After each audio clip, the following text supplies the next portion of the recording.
السلام علیکم ناظرین کرام، شروع کرتی ہوں اللہ تعالیٰ کے بابرکت نام سے جو بڑا مہربان اور نہایت رحم والا ہے۔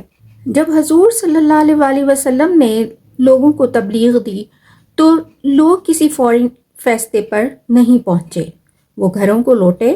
جب طبیعتوں میں سکون آیا اور حالات پر غور کیا تو ان کا غرور جاگ گیا۔ انہوں نے اس تبلیغ کو اہمیت نہ دی اور وہ نعوذ باللہ حضور پاک صلی اللہ علیہ وآلہ وسلم کا مذاق اڑانے لگے۔ وہ جب ان کے درمیان سے گزرتے تو کہتے، یہی ہے جسے اللہ نے رسول بنایا۔ ابو قبصہ کا یہ لڑکا آسمان سے باتیں کرتا ہے۔ ابو قبصہ کا تعلق حضور پاک صلی اللہ علیہ وآلہ وسلم کے ننیال سے تھا۔ اس نے قریش کا دین چھوڑ کر نصرانیت اپنائی۔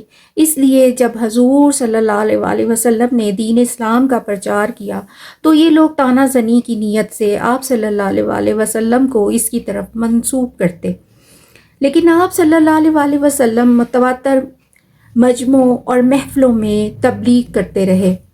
آپ صلی اللہ علیہ وآلہ وسلم آیات پڑھتے اور پچھلے انبیاء کا پیغام بھی سناتے۔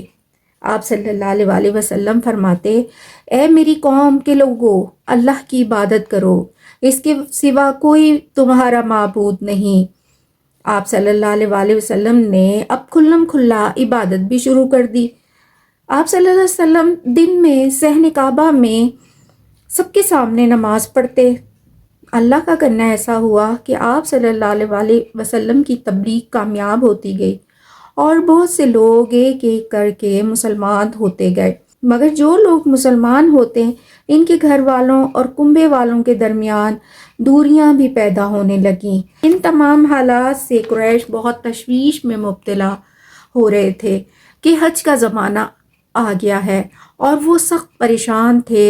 اسی لیے ولید بن مغیرہ جو بزرگ ہونے کے ساتھ مرتبے والا تھا، اس کے پاس گئے اور رائے مانگی۔